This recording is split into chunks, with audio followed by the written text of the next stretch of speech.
ஒரு சின்ன பையன் என்னை தேடிட்டு ஓடி வந்தான். ஒரு கதை சொல்லுங்கன்னா. சொந்தமாக எதுவும் தெரியாதேன்னு. உங்களுக்கு சொந்தமாக எதுவும் தெரியாதுன்னு எனக்கும் தெரியும் அப்படின்னா. இந்த பையன் அடிக்கடி என்கிட்ட வந்து கதை கேட்குறவன். அதனால் என்னோடய ரகசியம்லாம் அவனுக்கு அத்துப்படி. அதனால தான் அவ்வளவு தெளிவாக அடித்து விட்றான். சரி, இப்போ என்ன செய்யலாம்னு. பழைய கதை ஏதாவது ஒன்று சொல்லுங்களேன்னா. உனக்கு கிருஷ்ணதேவராயரை தெரியுமான்னு. அவர்கிட்ட நேரில் பழக்கம் இல்லை, ஆனால் அவரை பற்றி புஸ்தகத்தில் படிச்சிருக்கேன்னா.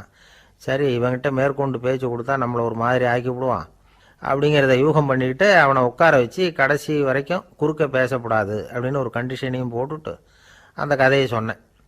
ஒரு சமயம் கிருஷ்ணதேவராயர் சமஸ்தானத்துக்கு ஒரு பெரிய வித்வான் வந்து சேர்ந்தாராம். என்னோட போட்டி போடுறதுக்கு இந்த ஊரில் யாராவது இருக்கீங்களா அப்படின்னு சவால் விட்டாராம். அந்த ஊரில் இருந்த பெரிய பெரிய வித்வான்லாம் இது ஏதுனா வம்பா போச்சுன்னு நினைக்க ஆரம்பிச்சிட்டாங்க. யாரும் அந்த ஆளோட போட்டி போடுறதுக்கு தயாராக இல்லை. எல்லாரும் நடுங்கிக்கிட்டு இருக்கிறாங்க. அந்த நேரத்தில் ஒருத்தன் மட்டும் தைரியமாக முன்னுக்கு வந்தான். அது யாருன்னா தெனாலிராமன். அந்த சமஸ்தானத்தில் விகட கவி அவன். என்ன அனுப்புங்க போட்டிக்கு, நான் ஜெயிச்சு காட்டுறேன்னா. உனக்கு அவ்வளவு தைரியம் இருக்குதா அப்படின்னு கேட்டாங்க. தைரியம் மட்டும்தான் என்கிட்ட இருக்குது, ஆனால் தைரியம் இருந்தால் அதிர்ஷ்டம் தேடிட்டு வருங்கிறது எனக்கு தெரியும் அப்படின்னா. அடுத்த நாள் போட்டி ஆரம்பமாச்சு. அந்த பெரிய வித்வான் வந்து நின்னார். தெனாலிராமன் எதிரில் வந்து நின்னான். அந்த வித்வான் ஒரு விரலை காட்டினார். தெனாலிராமன் பதிலுக்கு 2 விரலை காட்டினான். வித்வான் 3 விரலை காட்டினார். இவன் உடனே 4 விரலை காட்டினான். உடனே 5 விரலை காட்டினார் அவர். தெனாலிராமன் உடனே தன்னுடைய கை முஷ்டியை காட்டினான், கையை மூடி காட்டினான். அவ்வளோதான். அந்த பெரிய வித்வான் கிருஷ்ணதேவராயர் காலில் விழுந்தார். நான் தோத்துட்டேன், என் தோல்வியை ஒத்துக்கிறேன் அப்படின்னு சொல்லிவிட்டார். கிருஷ்ணதேவராயர் அவரை தனியாக அழைச்சிட்டு போய் என்ன நடந்ததுன்னு விசாரித்தார். அந்த வித்வான் விளக்கம் கொடுத்தார். ஆண்டவன் ஒருவன் தான் உண்டுங்கிறத விளக்கறதுக்காக நான் ஒரு விரலை காட்டினேன். அப்படி இல்லை, சக்தியை சேர்த்தா சக்தி சிவன் 2 பேர் உண்டுன்னு உங்கள் வித்வான் 2 விரலை காட்டினார். மூர்த்திகள் 3 பேருங்கிறதுக்காக நான் 3 விரலை காட்டினேன். வேதங்கள் 4ன்னு சொல்லி அவர் 4 விரலை காட்டினார். பஞ்சபூதங்கள் 5ன்னு நான் 5 விரலை காட்டினேன். அதையெல்லாம் அடக்கி ஆளணும்னு சொல்லி அவர் கையை மூடி உறுதியாக காட்டினார். அடடா, உங்கள் வித்வானுக்கு எப்பேற்பட்ட அறிவு! அவர் தான் ஜெயிச்சார், நான் தோத்துட்டேன் அப்படின்னார் அவர். அப்படி சொல்லிவிட்டு அவர் போயிட்டார். அதுக்கப்புறம் தெனாலிராமனை கூப்பிட்டு என்னப்பா நடந்தது அப்படின்னு கேட்டாராம். அதுக்கு தெனாலிராமன் விளக்கம் கொடுத்துருக்குறான். அவன் முதல்ல என்னை கொன்னுடுவேன்னு அந்த வித்வான் ஒரு விரலை காட்டினான். உடனே ஒரு 2 கண்ணையும் தோண்டி போடுவேங்கிறதுக்காக நான் 2 விரலை காட்டினேன். உனக்கு நாமம் போட்டுருவேன்னு சொல்லி 3 விரலை காட்டினான். அதை அழிச்சிருவேன்னு 4 விரலை காட்டினேன். உன்னை அரைஞ்சிருவேன்னு அவன் 5 விரலை காட்டினான். நான் உங்களை குத்தி போடுவேன்னு சொல்லி கையை மூடி காட்டினேன் அப்படின்னா. இப்போ பாருங்கள், ஜெயிச்சது யார்? தைரியம் மட்டும் இருந்துட்டா அதிர்ஷ்டம் தானாக தேடி வருங்கிறது எவ்வளவு உண்மையாக போச்சு. அதனால் நாம் எப்பவும் தைரியமாக இருக்கணும்னு சொல்லிவிட்டு என் எதிரில் கதை கேட்டுட்டு உட்காந்துருந்த சின்ன பையனை பார்த்தேன். அவன் என்னை நிமிர்ந்து பார்த்தான். அவன் தன்னோட கை கால் 2ஐயும் ஒரு மாதிரியாக என் முன்னால் தூக்கி 20 விரலை காட்டினான். எனக்கு ஒன்றும் புரியல. இதுக்கு என்னப்பா அர்த்தம்னு கேட்டேன். இதே கதையை இதுக்கு முன்னாடி என்கிட்ட 20 தடவை நீங்கள் சொல்லியிருக்கீங்கன்னு அர்த்தம் அப்படின்னா. 2 பேர் சுவாரஸ்யமாக பேசிகிட்டு இருக்கிறப்போ குறுக்க புகுந்து தொந்தரவு பண்ணுறதுக்குன்னே சில பேர் இருப்பாங்க. அது ரொம்ப இடைஞ்சலாக இருக்கும். இதே மாதிரி மின்காந்தம் கூட குறுக்க புகுந்து தொந்தரவு பண்ணும். கடைசியில் அது ஒரு பெரிய இடைஞ்சலில் கொண்டாந்து விட்டுரும். சில வீடுகளில் கேபிள் கனெக்ஷன் இல்லாமல் சில தனியார் டிவி காட்சிகள் தெரியும். அதுக்கு என்ன காரணம்னா இந்த மின்காந்த குறுக்கீடு தான் காரணம். இதைத்தான் சுருக்கமாக இஎம்ஐ அப்படின்னு சொல்கிறாங்க. அதாவது எலக்ட்ரோ மேக்னெட்டிக் இன்டர்ஃபியரன்ஸ். இது ஏற்படக்கூடிய இடங்கள் எது எதுன்னு எடுத்துக்கிட்டால் அது ஒரு பெரிய பட்டியலாகவே போயிடும். இந்த இஎம்ஐ தொந்தரவு வந்து கேபிள் டிவியில் மட்டும்தான் இல்லை, ராக்கெட் ஏவுதளத்தில் உள்ள ரேடார்கள், அங்கே உள்ள சில சக்தி வாய்ந்த தொலைத்தொடர்பு சாதனங்கள், விமான தளங்களில் உள்ள ரேடார்கள், கப்பல் தளங்களில் பொருத்தப்பட்டிருக்கக்கூடிய சக்தி வாய்ந்த ஆண்டனாக்கள், இப்படி நிறைய சொல்லலாம். காவல் நிலையங்களில் பயன்படுத்தப்படுகிற வயர்லெஸ் தொடர்பு சாதனங்கள் கூட ஓரளவுக்கு இந்த மின்காந்த அலைகளை வந்து வெளியிடும். நம்ம வீட்டில் உட்காந்துக்கிட்டு ரேடியோ கேட்டுக்கிட்டு இருப்போம் அல்லது டிவி பார்த்துக்கிட்டு இருப்போம். அந்த சமயத்தில் பக்கத்து தெருவில் ஒரு மோட்டார் சைக்கிள் அல்லது காரு, குறிப்பாக பெட்ரோல் இன்ஜின் அது போகிறப்போ அதில் உள்ள மின்கலத்தில் வந்து, அதாவது மேக்னட்டோ பேட்டரியிலிருந்து வெளிப்படுகிற மின்காந்த அலை இங்கே வந்து டிவியிலையும் ரேடியோவிலையும் கரகரப்பை உண்டு பண்ணும். சரி, இது வந்து பெருசாக என்ன இடைஞ்சலை உண்டு பண்ணிட போகுது அப்படின்னு நாம் அலட்சியமாக நினைக்கலாம். வயசானவங்களுக்கு மறதி நோயின்னு ஒன்று வரும்ல, அல்ஷமீர், அதாவது மூளையில் உள்ள செல்கள் வந்து செயலிழந்து போயிடுறது. அது செய்ய வேண்டிய வேலையை மறந்துடும். மனைவியே எதிரில் வந்து நின்னா கூட உன்னை எங்கேயோ பார்த்தது மாதிரி தெரியுதே அப்படின்னு சொல்லிட்டு இருப்பாங்க. அப்படி ஒரு மறதி. இந்த விசித்திரமான நோய்க்கு இதுவரைக்கும் மருந்தே இல்லைன்னு வேற சொல்கிறாங்க. இந்த மைக்ரோ ஓவன் அப்படின்னு சொல்லக்கூடிய சமையல் அடுப்புகள் கூட மின்காந்த அலைகளை வந்து வெளியிடுது. சமயத்தில் சில தொழிற்சாலைகளில் கூட பெரிய விபத்துக்களை இந்த இஎம்ஐ உண்டு பண்ணிவிடும். இதை பற்றி தீவிரமாக சிந்திக்க ஆரம்பித்ததே ஒரு விபத்துக்கு பிறகு தான். அமெரிக்காவுக்கும் வியட்நாமுக்கும் இடையில் போர் நடந்ததே, அந்த சமயம் அமெரிக்காவுக்கு சொந்தமான விமானம் தாங்கி கப்பல் ஒன்று வியட்நாமை தாக்கிறதுக்கு தயாராக ஏவுகணைகளோட கடலில் நிறுத்தி வைக்கப்பட்டிருந்தது. தற்செயலாக அந்த பகுதியில் கப்பல் தொலைத்தொடர்பு பகுதிக்கு அருகில் ஊடுருவிய இந்த சக்தி வாய்ந்த ரேடியோ அலைகள் ஏவுகணையில் இருந்த மின்னணு சர்க்கியூட்டை பூர்த்தி செஞ்சு வச்சுட்டுது. அவ்வளவுதான், ஏவுகணை அங்கேயே வெடித்து சிதறி போச்சு. 130 பேர் அந்த இடத்துலையே உடல் கருகி செத்து போட்டாங்க. ஏகப்பட்ட பொருள்கள் நாசம். இந்த விபத்துக்கான காரணம் என்னங்கிறத உடனடியாக யாராலையும் கண்டுபிடிக்க முடியல. ரொம்பவும் கடுமையாக முயற்சி பண்ணி கடைசியாக கண்டுபிடிச்சாங்க, இது வந்து இந்த இஎம்ஐ வேலை தான் அப்படின்னு. மின்னணு தொலைபேசிகள் இருக்கு, இதில் பேசும்பொழுது நம்ம காதை வந்து, அதாவது செவியை வந்து ஊடுருவக்கூடிய மின்காந்த அலையானது மூளைக்கு போய் அங்கே மூளை கட்டிகளை உருவாக்க ஊக்கம் கொடுக்குது அப்படின்னு வேற கண்டுபிடிச்சிருக்கிறாங்க. இந்த இஎம்ஐ ரொம்ப குறைஞ்ச மின்காந்த அழுத்தத்தில் நமக்கு எந்த பாதிப்பையும் ஏற்படுத்துறதில்லை. மின்காந்த அலைகள் அழுத்தத்தோடு இருக்கிற இடங்களில் ரொம்ப நேரம் இருந்தோம்னா நம்ம உடம்பின் வெப்பநிலை 2 டிகிரி செல்சியஸ் வரைக்கும் அதிகரிக்குதான். அதனால் வெப்பநிலையை வந்து சீராக்கிறதுக்கு இதய துடிப்பும் வந்து அதிகரிக்குது. இப்படிலாம் கண்டுபிடிச்சிருக்கிறாங்க. இப்போல்லாம் இந்த மின்காந்த குறுக்கீடுகளை தடுக்கிறது எப்படி அப்படின்னு விஞ்ஞானிகள் யோசனை செய்ய ஆரம்பிச்சிருக்கிறாங்க. இந்த விஷயத்தில் அலட்சியமாக இருந்தோம்னா எதிர்காலத்தில் நிறைய பேருக்கு இந்த ஞாபக மறதி நோய் வந்துடும். அப்புறம் அது ரொம்ப கஷ்டமாக போயிடும். ஒரு குடும்ப தலைவர் தன் மனைவியை பார்த்து, யார் நீ, உன்னை எங்கேயோ பார்த்தது மாதிரி இருக்குதே அப்படின்னு சொல்லிகிட்டு இருந்தார். உடனடியாக அவரை போய் பார்த்தேன். வாங்க டாக்டர்கிட்ட போகலாம் அப்படின்னு. அவர் என்னை தனியாக அழைச்சிட்டு போய் காதோட காதாக மெதுவாக சொல்கிறார், இதை பார்ப்பா, என் கையில் பணம் இல்லாத போகலாம், அப்படி மறதி நோய் வந்துட்டது மாதிரி நடிச்சுக்கிட்டு இருப்பேன், அவ்வளவுதான், அதை நீ கண்டுக்காத அப்படின்னார். ஒருத்தர் வேகமாக நடந்து போகிறார். கடைத்தெருவில் ஒரு ஸ்வீட்டு கடையை பார்க்குறார். உடனே சடன் பிரேக் போட்டது மாதிரி நிற்கிறார்.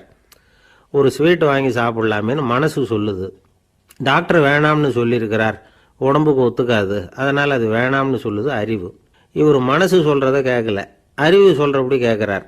அதனால் மறுபடியும் வேகமாக அங்கேருந்து நடந்து போயிடுறார். அவர் நல்ல மனுஷனுக்கு அறிவும் இருக்குது, உணர்ச்சியும் இருக்குது. எதுக்கு எடுத்தாலும் உணர்ச்சி வசப்பட்டுக்கிட்டு இருக்கக்கூடாது, அறிவு வசத்தில் நாம் இருக்கணும். அப்போ தான் நாம் நல்லபடியாக வாழ முடியும். இல்லைன்னா அவஸ்தை தான். மகாபாரதத்தில் சந்தனுன்னு சொல்லி ஒரு அரசன் வர்றான். அவன் ஒரு சமயம் அறிவு வசப்படாமல் உணர்ச்சி வசப்படுறான். அதாவது ஒரு நாள் கங்கை கரையில் ஒரு அழகான பொண்ணை பார்க்குறான். இவனுடைய மனசு அவகிட்ட போயிடுது. அவளை வந்து கல்யாணம் பண்ணிக்கிறதுக்கு ஆசைப்படுறான். அந்த பொண்ணு சரின்னு சம்மதிக்கிறா. ஆனால் ஒரு நிபந்தனை போடுறா. அந்த நிபந்தனைக்கு சம்மதம்னு சொன்னாதான் உன்னை கல்யாணம் பண்ணிக்குவேன்னு சொல்கிறா. சரி, அவள் போட்ட நிபந்தனை என்ன தெரியுமா? இது மாதிரி, நான் உங்கள் மனசு புண்படுற மாதிரி எந்த காரியம் பண்ணாலும் நீங்கள் என்னை ஏன்னு கேட்கக்கூடாது, நான் செய்கிற காரியத்தை தடுக்கவும் கூடாது. அப்படி நீங்கள் செஞ்சால் அடுத்த கணமே நான் உங்களை பிரிஞ்சு போயிடுவேன். இதுதான் அந்த பொண்ணு போட்ட நிபந்தனை. சந்தன அரசன் இந்த நிபந்தனையை வந்து ஒத்துக்கலாமா? இதை அறிவுபூர்வமாக யோசிச்சிருந்தா இதுக்கு கட்டுப்பட்டுருக்க மாட்டான். இந்த நிபந்தனைக்கு நான் சம்மதிக்க மாட்டேன்னு தான் சொல்லியிருக்கணும். ஆனால் அவன் அந்த நேரத்தில் உணர்ச்சி வசத்தில் இருந்தான். அதனால் நீ என்ன சொன்னாலும் சரின்னு ஒத்துக்கிட்டான். அவளை கல்யாணம் பண்ணிக்கிட்டான். இதனால் என்ன ஆச்சு? 7 பச்சை இளம் குழந்தைகளை பிறந்த உடனே அவள் கங்கையில் தூக்கி எறிஞ்சி கொல்லக்கூடிய கோர காட்சியை இவன் ஒன்று பின்னாடி ஒன்றா பார்க்க வேண்டியதாக போச்சு. கடைசியில் 8வது குழந்தை பிறந்ததுன்னு தான் அவனுடைய அறிவு மேலோங்குது. அந்த கொடிய செயலை தடுத்து நிறுத்துகிறான். அந்த 8வது குழந்தை தான் பின்னாடி பீஷ்மர் ஆகிறார். ஒரு பக்தி பிரசங்கத்தில் ஒரு பேச்சாளர் இந்த விஷயத்தை சொல்லிவிட்டு இன்னொரு விஷயமும் சொன்னார். அது என்னன்னா, சந்தனு மன்னன் அறிவுக்கும் உணர்ச்சிக்கும் நடுவில் அகப்பட்டு தவிச்சதுனால அவன் வம்சத்தில் வந்த கௌரவர்கள் உணர்ச்சி வசப்பட்டாங்க, பாண்டவர்கள் அறிவு வசப்பட்டாங்க அப்படின்னு சொன்னார். மனுஷனுக்கு உணர்ச்சியை விட அறிவு மேலோங்கி இருக்கணுங்கிறது சரிதான். ஆனால் அந்த அறிவை எப்படி உபயோகப்படுத்துகிறோங்கிறது முக்கியம். ஒருத்தர் சொன்னார், சார் இன்னைக்கு கோயம்புத்தூரில் ஒரு கல்யாணம், அதுக்கு நான் போக முடியலேன்னு நினைக்கும் பொழுது மனசுக்கு ரொம்ப வருத்தமாக இருக்குது சார் அப்படின்னார். ரொம்ப உணர்ச்சி வசப்பட்டார். அதுக்காக கவலைப்படாதீங்க சார், ஒரு வாழ்த்து தந்தி கொடுத்துருங்களேன் அப்படின்னார் இன்னொருத்தர். அது எப்படி சார் முடியும்னார் அவர். நான் தானே சார் கல்யாண மாப்பிள்ளை அப்படிங்கிறார் அந்த ஆள். ஒரு ஆளை அடையாளம் கண்டுபிடிக்கணும்னா அதுக்கு சுலபமான வழி என்ன? முகத்தை பார்த்து கண்டுபிடிக்கிறது தான். ஆனால் மனுஷன் தப்பு பண்ண ஆரம்பிக்கும் பொழுது அவனை கண்டுபிடிக்கிறதுக்கு வேறு வழிகளை தான் கையாள வேண்டியிருக்கு. கைரேகை அதுக்கு ரொம்ப உபயோகப்படுது. கைரேகைகள் ஒருத்தருக்கு இருக்கிறது மாதிரி இன்னொருத்தருக்கு இருக்கிறது இல்லை. பல் வரிசையும் அப்படி தான். ஏமாத்துறவங்க அதிகமாக போனால் இருக்கிறவங்க எச்சரிக்கையாக இருக்க வேண்டியிருக்குது. பயோமெட்ரிக்ஸ் அப்படிங்கிறது ஒரு பெரிய தொழில்நுட்பம். இதை உபயோகப்படுத்தி சில பாதுகாப்பு உத்திகளை எல்லாம் உருவாக்கி இருக்கிறாங்க அமெரிக்காவில். வீட்டுக்கு சொந்தக்காரர் குரல் கொடுத்தா கதவு திறக்கும், அல்லது அவர் கை வச்சா கதவு திறக்கும். மற்றவங்க யார் என்ன பண்ணாலும் கதவு திறக்காது. இது ஒரு முறை. அவரோட குரல் அல்லது கைரேகை ஒரு எலக்ட்ரானிக் சாதனத்தில் ஏற்கனவே பதிவு பண்ணப்பட்டிருக்கும். இவர் குரல் கொடுக்குறப்போ அல்லது கையை வைக்கிறப்போ அதை ஒப்பிட்டு பார்த்து சரியாக இருந்தால் கதவு திறக்கிறது மாதிரி ஒரு ஏற்பாடு. இதே மாதிரி ஒருத்தரோட விழித்திரையில் உள்ள இரத்த குழாய் அமைப்பு பாருங்கள், அது கூட ஒருத்தருக்கு இருக்கிறது மாதிரி இன்னொருத்தருக்கு இருக்கிறது இல்லை. அதனால் அதை வச்சு அடையாளம் கண்டுபிடிக்கக்கூடிய சாதனங்களும் இப்போ பழக்கத்துக்கு வந்தாச்சு. கைரேகையை ஒப்பிடுற சாதனத்தை விட விழித்திரை இரத்த குழாய் அமைப்பை அடையாளம் காணுற சாதனம் இருக்குது பாருங்கள், இது ரொம்ப நுட்பமானது. இது நம்ப தகுந்தது. ஒரு ஆளை அடையாளம் கண்டுபிடிக்கிறதுக்கு இது எடுத்துக்கிற நேரம் ஒரு வினாடி தான். ஒரு கருவி இருக்கும், அதில் உள்ள ஒரு சிறு துளையில் கண்ணை வச்சு பார்க்கணும். உடனே இந்த சாதனம் குறைந்த சக்தி உள்ள இந்த அக சிவப்பு ஒளியை பாய்ச்சி அவரது விழித்திரையின் இரத்த குழாயை ஆராய்ச்சி பண்ணி ஏற்கனவே அதோட நினைவு பெட்டகத்தில் பதிவு பண்ணி வச்சிருக்கிறோமே அந்த அமைப்புகளோட இதை ஒப்பிட்டு பார்த்து சரியான ஆள் தானா இல்லையா அப்படின்னு அடையாளம் காட்டிவிடும். குரலை வச்சு அடையாளம் கண்டுபிடிக்கிறதும் இந்த பயோமெட்ரிக்ஸ் முறைகளில் ஒன்று. ஒரு நபரோட குரலில் டிஜிட்டல் குறியீடுகளை மாற்றி பதிவு பண்ணிக்கிட்டு மீண்டும் அதே குரலை இனம் காணக்கூடிய சாதனங்கள் ஏற்கனவே அமெரிக்காவில எல்லாம் விற்பனைக்கு வந்தாச்சு. ஒரு ஆளுக்கு ஜலதோஷம் பிடிச்சிருந்தா கூட அந்த சாதனம் சரியாகவே கண்டுபிடிச்சிருமா. குரலை மாற்றி பேசுகிறவங்க கூட இந்த கருவியை ஏமாற்ற முடியாது. இதை ஆஸ்பத்திரிகள், வங்கிகளில் உள்ள இரும்பு பெட்டக காப்பறைகள் இங்கெல்லாம் உபயோகப்படுத்தலாம். குழந்தைகள் உள்ள இடங்களுக்கு இது ரொம்ப உபயோகப்படும். கதவு பூட்டிக்கிட்டுதுன்னு வச்சுக்கோங்க, கதவை திறக்கிறதுக்கு சாவி உபயோகப்படுத்த தெரியாத குழந்தைகள் குரல் எழுப்பியே கதவை திறந்துட முடியும். எதிர்காலத்தில் இந்த பயோமெட்ரிக்ஸ் முறை இன்னும் பல ஆச்சரியங்களை ஏற்படுத்தும் அப்படின்னு எதிர்பார்க்குறாங்க. ஸ்டியரிங்கை தொட்டதுமே காரு ஸ்டார்ட் ஆகிடும், சாவி வேண்டியதில்லை. காரு சொந்தக்காரர் தொட்டால் தான் ஸ்டார்ட் ஆகும், வேறு யாராவது தொட்டால் ஸ்டார்ட் ஆகாது. ஒரு மனுஷனோட நடை, அவர் டைப்ரைட்டரை தொடுகிற விதம், இதையெல்லாம் வச்சு கூட ஆளை அடையாளம் காணக்கூடிய தொழில்நுட்பம் வரலாம். என்னதான் தொழில்நுட்பம் வளரட்டும், குடும்பத்துக்குள்ளே நடக்கிற திருட்டுகளை கண்டுபிடிக்கிறது ரொம்ப கஷ்டம். ஒரு வீட்டில் பெட்டியில் இருந்த பணம் காணாமல் போச்சு, வீட்டுக்காரரோ அல்லது பையனோ தான் எடுத்துருக்கணும். பெட்டியை திறந்து பார்த்தா அந்த வீட்டுக்காரம்மா இதிலிருந்து பணத்தை எடுத்தது நிச்சயமாக என் வீட்டுக்காரர் தான் அப்படின்னு சொல்ல முடியல அவங்களால. யோசித்தாங்க, என்னம்மா இப்படி யோசிக்கிறீங்களேன்னு கேட்டிருக்காங்க. நிச்சயமாக இந்த பணத்தை எடுத்தது என் வீட்டுக்காரர் இல்லை அப்படின்னு உறுதியாக சொல்லிவிட்டாங்க அந்த அம்மா. இது கேட்டவங்களுக்கு ரொம்ப ஆச்சரியமாக இருந்தது. அந்த வீட்டுக்காரருக்கு இது ரொம்ப பெருமையாக இருந்தது. அது எப்படி அவ்வளவு கரெக்டாக சொல்கிறீங்க அப்படின்னு கேட்டிருக்கிறாங்க. அப்போ அந்த அம்மா சொல்லிச்சான், பெட்டியில் இன்னும் கொஞ்சம் பணம் மிச்சம் இருக்குது, இவர் எடுத்திருந்தாருன்னா அப்படி மிச்சம் வச்சிருக்க மாட்டார், அதனால தான் அப்படி சொன்னேன் அப்படின்னாங்களாம். ஆந்திர நாட்டில் ஒரு அரசர் இருந்தார். அந்த அரசர்கிட்ட ஒரு அமைச்சர் இருந்தார். அந்த அமைச்சர் பேர் ராயண பாஸ்கர். அவர் ஒரு பெரிய அறிவாளி. அது மட்டும் இல்லை, மிகச்சிறந்த கொடையாளி. யார் எது கேட்டாலும் இல்லைன்னு சொல்ல மாட்டாராம். அதன் காரணமாகவே அவர்கிட்ட இருந்த செல்வம் நாளுக்கு நாள் குறைஞ்சிக்கிட்டே வந்துட்டு தான். கடைசியில் குடும்பத்துக்குன்னு எதுவும் வைக்காமலே அவர் போய் சேர்ந்துட்டார். மகனும் இறந்துட்டார். அந்த குடும்பத்தில் மிஞ்சி இருந்தது அவருடைய மருமகள், ஒரு பேரன், அவ்வளவுதான். இருந்த ஒரே சொத்து பழுதடைஞ்ச ஒரு வீடு.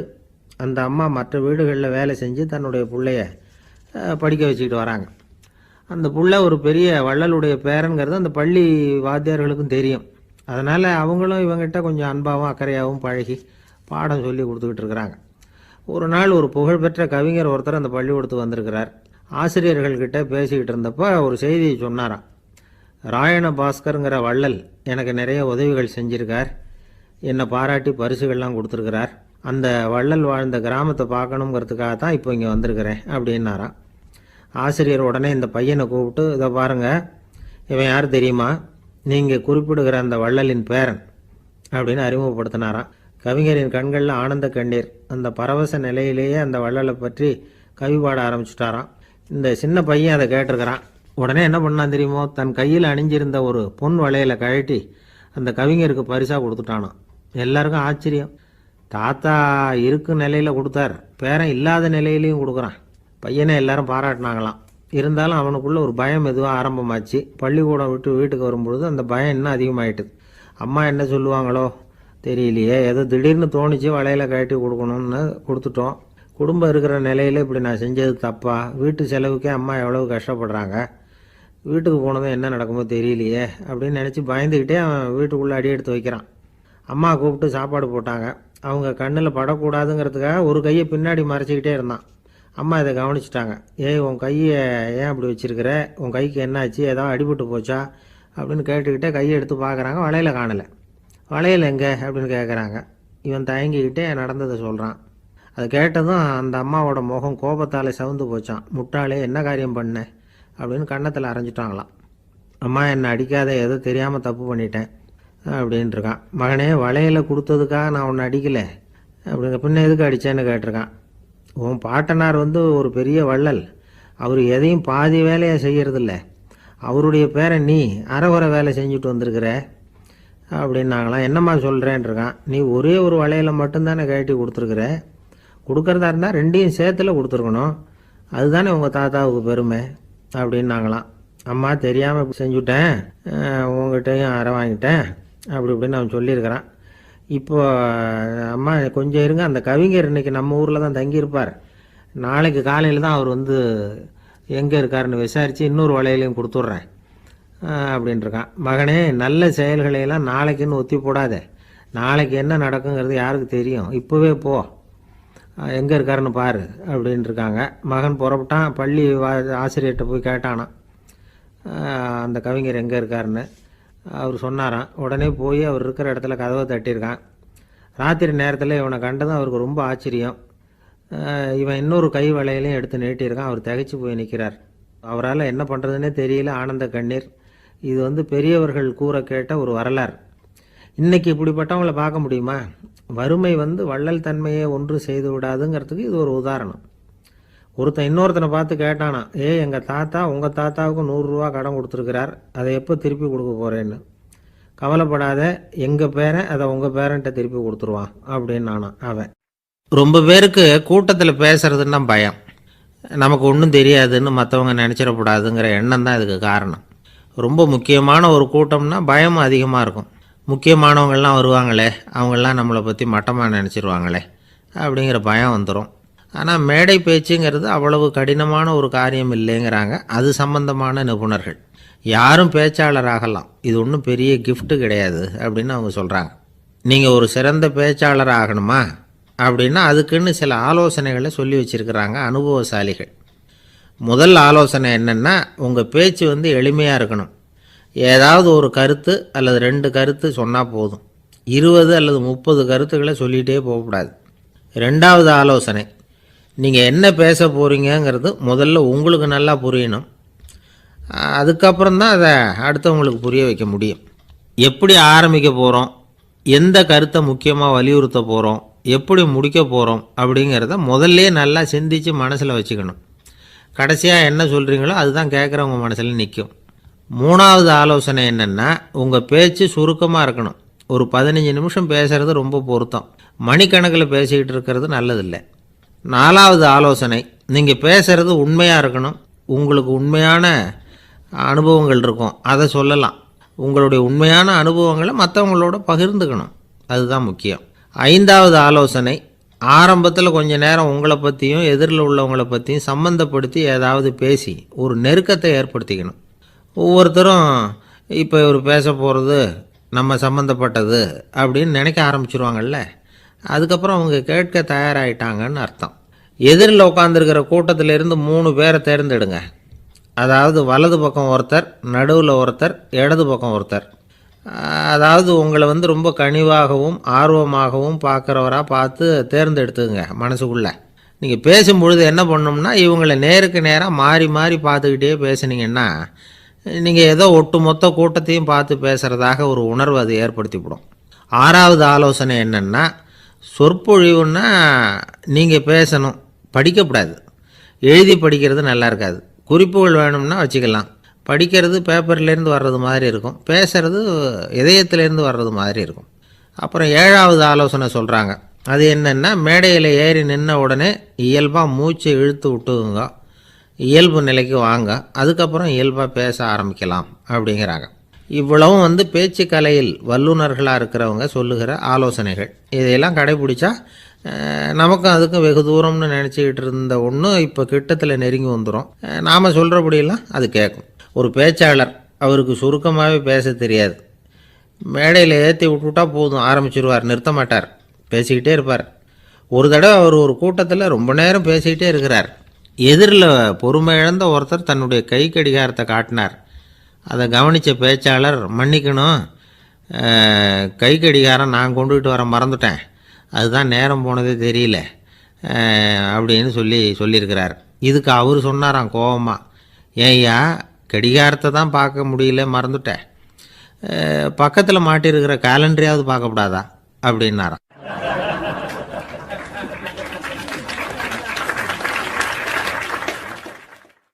கப்பல் கடலில் போயிட்டுருக்கு. புயல், சூறாவளி, அலையெல்லாம் பெருசு பெருசாக ரொம்ப உயரமாக உண்டாகுது. கடுமையான காற்றிலேயும் வேகமான அலைகள்லேயும் சிக்கி அந்த கப்பல் தடுமாறுது. திசை மாறி போச்சு. எந்த பக்கம் போயிட்டுருக்குறோம்னே தெரியல. அந்த கப்பலை செலுத்திக்கிட்டு இருந்த மாலுமி ரொம்ப சாமர்த்தியமாக செயல்பட்டார். தன்னுடைய அறிவாற்றலையும் திறமையையும் முழுமையாக பயன்படுத்தினார். அந்த கப்பலை கட்டுப்படுத்தினார். மெதுவாக அந்த சூறாவளியிலிருந்து கப்பலை காப்பாற்றி கரைக்கு கொண்டுட்டு சேர்த்துட்டார்.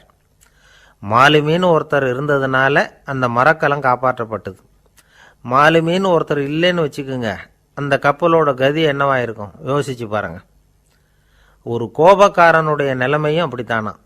கோபக்காரன்கிறவன் ஒரு மாலுமி இல்லாத மரக்கலம் அப்படிங்கிறார் நபிகள் நாயகம். கொந்தளிக்கிற கடலில் கொடுமையான அலைகளின் உச்சியில் அல்லல் படுகிற மரக்கலத்தை விட மோசமானது கோபக்காரனின் நிலைமை அப்படிங்கிறது அவருடைய கருத்து. அது மாதிரி இதுன்னு சொல்லலை, அதை விட மோசம் இது அப்படிங்கிறார். ஏன் தெரியுமா? ஒரு கப்பல் கடலில் தடுமாறினா அதை சரிப்படுத்த மாலுமி இருக்கிறார். அவர் தன்னுடைய சாமர்த்தியத்தினால் அதை கட்டுப்படுத்தி சரியான வழிக்கு கொண்டுட்டு வந்துடுவார். ஆனால் கோபக்காரனுடைய நிலைமை அப்படி இல்லை அப்படிங்கிறார் நபிகள் நாயகம். மனித மனம் ஒரு மரக்கலம், அறிவு அதில் இருக்கிற மாலுமி. மாலுமி மரக்கலத்தை செலுத்துகிறான், அவனுக்கு கட்டுப்பட்டு அது ஓடுது. ஆனால் கோபக்காரனுங்கிற மனுஷங்கிட்ட அறிவுங்கிற மாலுமி சரியாக வேலை செய்ய மாட்டான். ஏன்னா கோபம் அந்த மாலுமியின் கண்களை அவிச்சிரும், காதுகளை கேட்காம பண்ணிவிடும். கண்ணையும் காதையும் மூடிவிட்டு கப்பலை ஓட்டுனா எப்படி ஓட்டுறது? அதனால் கோபக்காரன் மாலுமி இல்லாத மரக்கலம். இடி மின்னலில் மாட்டிக்கிட்டு கஷ்டப்படுற கப்பல் மாதிரி கஷ்டப்படுறான். பெரியவங்கள்லாம் என்ன சொல்கிறாங்க? உனக்கு கெடுதல் பண்ணவனுக்கும் நீ நன்மையை செய், எவருடைய விருப்பு வெறுப்பையும் பொருட்படுத்தாதே, பரம எதிரிக்கும் நீ நன்மை செய்ய ஆரம்பித்தா உன்னுடைய தூய நிலையை பார்த்துட்டு அவனும் உனக்கு நெருக்கமான நண்பனாக ஆயிடுவான். இதுதான் பெரியவங்க நமக்கு சொல்லியிருக்கிறது. புனித குரான் சொல்கிறது என்ன? தீமையை நன்மையை கொண்டே நீர் தடுத்து கொள்ளும் அப்படின்னு சொல்லப்பட்டிருக்கிறதுல. இன்னா செய்தாரை ஒருத்தல் அவர் நாண நன்னயம் செய்து விடல் அப்படிங்கிறார் திருவள்ளுவர். செல்வந்தர் ஒருத்தர்கிட்ட ஒரு சிறுவன் ஆடு மேய்ச்சிக்கிட்டு இருந்தானா. பெரியவர் அவனை கூப்பிட்டு, நீ நேராக போய் ஒரு ஆட்டில் உள்ள ரொம்ப நல்ல பகுதி எதுவோ அதை எடுத்துக்கிட்டு வா அப்படின்னாரான். இவன் போனான். ஒரு ஆட்டு உடம்புல இருந்த நாக்கு, இருதயம், இது ரெண்டையும் எடுத்துகிட்டு கொடுத்தானான். பெரியவர் வாங்கி பார்த்தார். அதுக்கப்புறம் இப்போ நீ போய் இன்னொரு ஆட்டில் இருக்கிற ரொம்ப கெட்ட பகுதி எதுவோ அதை எடுத்துகிட்டு வா அப்படின்னாரான். இவன் போய் எடுத்துகிட்டு வந்தான். அவன் கையில் இருந்தது மறுபடியும் அதே மாதிரி நாக்கு, இருதயம், இது ரெண்டும் தான். என்னது இப்பவும் அதையே கொண்டுட்டு வந்திருக்கிற அப்படின்னாராம் பெரியவர். இவன் சொன்னானா, ஒரு உடம்புல உள்ள ரொம்ப நல்ல பொருளும் இதுதான், ரொம்ப கெட்ட பொருளும் இதுதான் அப்படின்னானா. இளம் வயசில் இப்படி பதில் சொன்னவர் தான் பேரறிஞர் லுக்மானுல் ஹக்கீம் அவர்கள். கோபப்படாமல் இருந்தால் இது ரெண்டும் நல்லா வேலை செய்யும், கோபப்பட்டால் இது ரெண்டும் மோசமாக வேலை செய்யும். அதை புரிஞ்சுக்கிறதுக்காகத்தான் இன்றைக்கி இந்த தகவல். கோபம் வந்துட்டால் நாம் என்ன செய்கிறோங்கிறது நமக்கே தெரியாது. ஒருத்தர் டாக்டர்கிட்ட போனார் அவசரமாக, டாக்டர் எனக்கு இப்போ கடுமையான கோப வெறி, எனக்கு கண்ணு மண்ணு ஒன்றும் புரியல, உடனடியாக அதை கட்டுப்படுத்தணும், உடனே இதுக்கு ஏதாவது ஒரு மாத்திரை கொடுங்க ப்ளீஸ் அப்படின்னார். அந்த டாக்டரும் உடனே ஒரு மாத்திரையை கொடுத்து இதை உடனே போடுங்க, நான் தண்ணி கொண்டுட்டு வரேன்னு உள்ளே போனார். தண்ணியோடு திரும்பி வந்தார். இவர் சொன்னார், டாக்டர் நீங்கள் கொடுத்த மாத்திரை ரொம்ப பெருசாக இருந்தது, இருந்தாலும் கஷ்டப்பட்டு முழுங்கிட்டேன்னார். டாக்டர் சந்தேகத்தோடு மேசையை பார்க்குறார். பார்த்தா மாத்திரை அங்கேயே இருக்குது, பேப்பர் வெயிட்டை காணலை.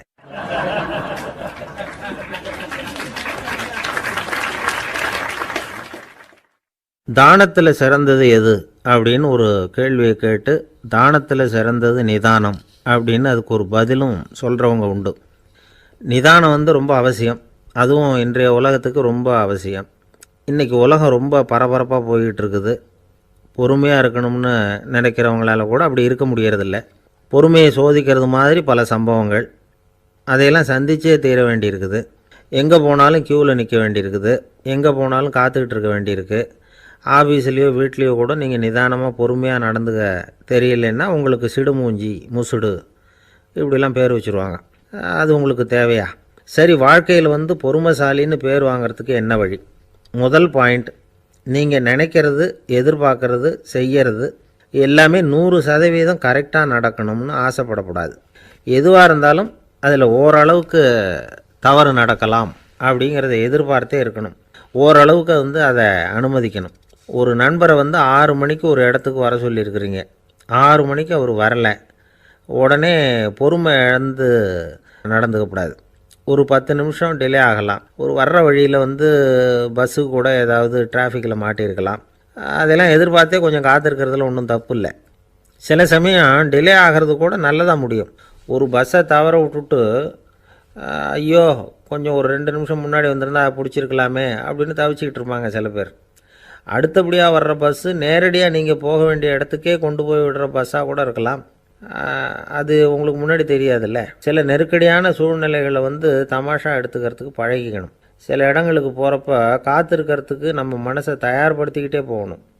ஒரு ரயிலுக்கோ பஸ்ஸுக்கோ அல்லது விமானத்துக்கோ கப்பல் பிரயாணத்துக்கோ போகிறப்போ அங்கே போய் நீங்கள் மணிக்கணக்கில் கூட காத்துக்கிட்டு தான் இருக்கணும். புறப்படுற நேரம் கூட மாறலாம். நீங்கள் போய் சேர்ந்ததும் அது உடனே புறப்படணும்னு கட்டாயமாக என்ன? அது மாதிரி சமயத்தில் படிக்கிறதுக்குன்னு சில சுவாரஸ்யமான புத்தகங்களையும் கையில் எடுத்துக்கலாம். உங்களை சுற்றி எவ்வளவோ சுவாரஸ்யமான சம்பவங்கள் நடந்துக்கிட்டு இருக்குதுல்ல, அதையெல்லாம் வேடிக்கை பாருங்கள். எதுக்காக காத்துக்கிட்டு இருக்கிறோமோ அந்த காரியத்தில் உண்மையாகவே நமக்கு ஒரு அக்கறை இருந்தால் நமக்கு போர் அடிக்காது. சில கோயில்களில் பார்த்துருப்பீங்க, தரிசனத்துக்காக பக்தர்கள் நாள் கணக்கில் காத்துக்கிட்டு இருப்பாங்க. அவங்களெலாம் அழுத்துக்கிறது இல்லை. ஆண்டவனை தரிசிக்கணுங்கிற உண்மையான அக்கறை இருக்கிறதுனால அவங்களுக்கு போர் அடிக்கிறது இல்லை. ஆனால் சில சினிமா தியேட்டரில் கூட பார்க்கலாமே, சினிமா கியூ கூட அப்படி தான். சாயந்தரம் 6 மணி ஆட்டத்துக்கு காலம்பரம் 6 மணிக்கே போய் கூட காத்துக்கிட்டு இருப்பாங்க. அவங்களுக்கெல்லாம் போர் அடிக்காது, படம் பார்க்குற ஆர்வம். இன்னொரு முக்கியமான விஷயத்தை நாம் பழக்கப்படுத்திக்கணும். லிவ் ஃபார் தி மூமெண்ட் அப்படிங்கிறாங்க நிபுணர்கள். ரொம்ப பேர் எப்படின்னா அடுத்தபடியாக நடக்க போகிற விஷயத்திலேயே கவனமாக இருப்பாங்க. அந்த நினைப்புலேயே இந்த நிமிஷத்தை பொறுமை இல்லாமல் கழிப்பாங்க. ஒருத்தர் இருக்கார், அவர் எப்படின்னா ஆஃபீஸ் முடியறதுக்குள்ளேயே சார் 5 மணிக்கெல்லாம் ரெடியாக இருங்க, நாம் அந்த ஹோட்டலில் போய் டிஃபன் சாப்பிட்ணும் அப்படின்னு 4 மணிலேருந்து சொல்லிகிட்டு இருப்பார். 4:55க்கே பரபரப்பாக ஓடி வருவார். 2 பேரும் புறப்படுவோம், ஹோட்டலுக்கு போவோம், சாப்பிட்டுக்கிட்டு இருப்போம். அப்படி சாப்பிட்டுட்டு இருக்கிறப்பே சார் சாப்பிட்டு முடித்ததும் நேராக ஒரு ஜவுளி கடைக்கு போகிறோம் அப்படிம்பார். பரபரக்க சாப்பிட்டு முடிப்பார், புறப்படுவார். ஜவுளி கடையில் அவசரமாக சீக்கிரம் பில் போடுங்க சார், சினிமாவுக்கு நேரம் ஆகிடும்பார். சினிமா தியேட்டரில் உட்காந்து அடுத்தபடியாக எங்கே டின்னர் சாப்பிட்றதுன்னு யோசனை பண்ணிகிட்டு இருப்பார். ராத்திரி படுக்கையில் விழுந்ததுக்கு அப்புறமும் நாளைக்கு காலையில் எழுந்திரிச்சதும் அதை பண்ணணும் இதை பண்ணணும்னு திட்டம் போட்டுக்கிட்டே இருப்பார். அதாவது எப்போவும் அடுத்த நிமிஷம், அடுத்த நாள், அடுத்த வாரம், அடுத்த வருஷம், இதுதான் அவங்க சிந்தனை. இந்த நிமிஷம் என்ஜாய்மெண்ட்டை அவங்க இழந்துடுறாங்களாம். அதனால்தான் வாழ்நாள் பூரா பொறுமையின்மை அவஸ்தை அல்லல். அதனால் நாம் எல்லோரும் வாழ்க்கையில் நிதானமாக இருக்கிறதுக்கு கற்றுக்கணுமா. அதுக்காக இந்த நிதானத்துக்கு வேறு விதமான அர்த்தம் பண்ணிக்கக்கூடாது. ஒருத்தர் அப்படித்தான் ஒரு தடவை அவருடைய குதிரை காணாமல் போயிட்டு தான். அதுக்காக அவர் கவலைப்படலை, நிம்மதியாக இருந்தார், சந்தோஷமாக இருந்தார். என்ன சார் இது, உங்கள் குதிரை திருட்டு போயிட்டுதுங்கிறீங்க, நீங்கள் கவலைப்படாமல் இருக்கிறீங்களே அப்படின்னு கேட்டாங்களாம். அதுக்கு அவர் சொல்லியிருக்கார், நல்ல வேலை சார், கட்டியிருந்த குதிரை காணாமல் போயிருக்குது. நான் அது மேலே உட்காந்துருக்கிற சமயம் அது காணாமல் போயிருந்ததுன்னா, திருட்டு போயிருந்ததுன்னா நானும் சேர்ந்தில் காணாமல் போயிருப்பேன் அப்படின்னாராம். எவ்வளவு நிதானமான ஆள் பாருங்கள்.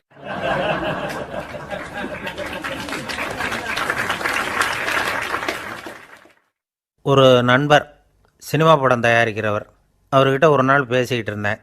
அது எப்படி சார், நீங்கள் எடுக்கிற எந்த படமும் கையை கடிக்காத அளவுக்கு எடுத்துடுறீங்களே, அது எப்படின்னு கேட்டேன். அது ஒன்றும் பெரிய விஷயம் இல்லை சார், பெண்களுக்குன்னு சில உருக்கமான காட்சிகள், இளைஞர்களுக்குன்னு சில நடனங்கள், அடிதடி காட்சிகள், அப்புறம் வயசானவங்களுக்குன்னு சில ஆன்மீக காட்சிகள், சின்ன பிள்ளைங்களுக்கு சிரிப்பு, இப்படி எல்லாமும் சேர்த்து நான் படம் எடுக்கிறேன். மசாலா படம்னு பேர். இது ரொம்ப பெருசாக இல்லைன்னாலும் ஓரளவுக்கு சுமாராக ஓடிடும், கையை கடிக்காது அப்படின்னார். இது ஒரு உத்தி. சில பத்திரிகை ஆசிரியர்களும் இந்த உத்தியை கையாளுறது உண்டு. இந்த உத்திக்கு பார்னம் உத்தி அப்படின்னு பேர், பார்னம் எஃபெக்ட் அப்படின்னு சொல்லுவாங்க. அதாவது ஃபீனியஸ் டி பார்னம் அப்படின்னு ஒருத்தர் அமெரிக்காவில் இருந்தாராம். அதாவது 19ஆம் நூற்றாண்டில் அமெரிக்காவில் கொடிகட்டி பறந்த ஒரு சர்க்கஸ் நிறுவனத்தின் அதிபர் அவர். இந்த உலகத்தில் ஒவ்வொரு நிமிஷமும் ஒரு ஏமாளி பறந்துக்கிட்டே இருக்கிறான் அப்படிங்கிறது அவருடைய சித்தாந்தம். ஒவ்வொருத்தரையும் திருப்திப்படுத்துகிற அளவுக்கு அம்சங்களை கொஞ்சம் கொஞ்சமாக கலந்து கேளிக்கை நிகழ்ச்சிகளை நடத்தினது தான் அவருடைய மகத்தான வெற்றிக்கு காரணம். அதனால் அந்த உத்தியை யார் கடைப்பிடிச்சாலும் சரி, அதுக்கு பார்னம் உத்தி அப்படின்னு பேர் வந்துட்டுது. ஜோசியம் சொல்கிறவங்களுக்கும் இந்த உத்தி தான் கை கொடுக்குது. ஒரு விஷயத்தை ஒருத்தருடைய கோள் நிலைகள் அல்லது கையெழுத்து நிரூபிக்கிறதாக அவர்கிட்ட சொன்னால் அதை அவர் நம்பிவிடுவார். ஆனால் அந்த விஷயம் நல்லதாக இருக்கணும், நேர்மையானதாக இருக்கணும், அதாவது பாசிட்டிவாக இருக்கணும்.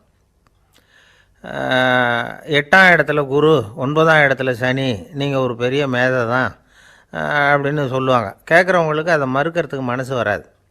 அப்படி சொல்லும் பொழுது கூடவே என்ன கொஞ்சம் முன்கோபம் அதிகமாக இருக்கும், இருந்தாலும் அது உடனே மறைஞ்சிரும் அப்படின்னு சில அற்ப விஷயங்களையும் சொன்னாலும் அதையும் சரிதான்னு சொல்லி ஒத்துக்குவாங்க.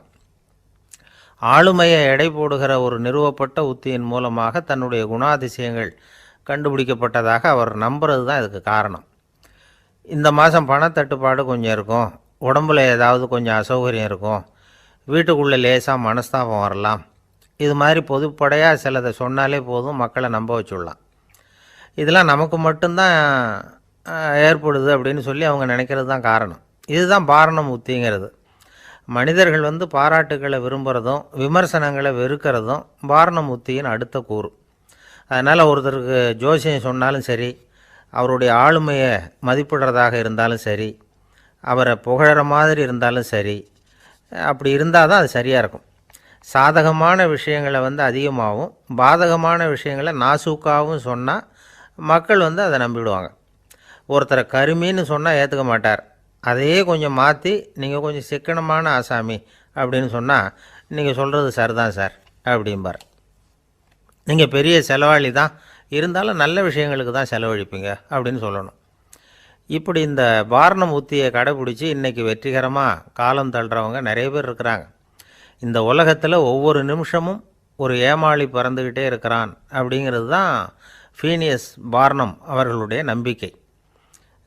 அதை விட அடுத்தவங்களை ஏமாளியாக நினைக்கிற மனுஷர்கள் தான் இன்றைக்கி உலகத்தில் ரொம்ப அதிகம். ஒருத்தர் தன்னுடைய மேலதிகாரிகிட்ட போய், ஐயா ஒரு நாள் லீவு வேணும், என் தங்கச்சிக்கு கல்யாணம் அப்படின்னார்.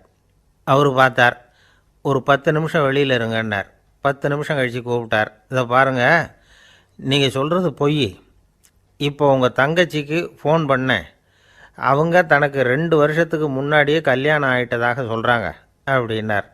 உடனே இவர் சொன்னார், சார் இப்போ நீங்கள் சொல்கிறதும் பொய்யாக தான் இருக்கணும், ஏன்னா நிஜமாக எனக்கு ஒரு தங்கச்சியே கிடையாது அப்படின்னார்.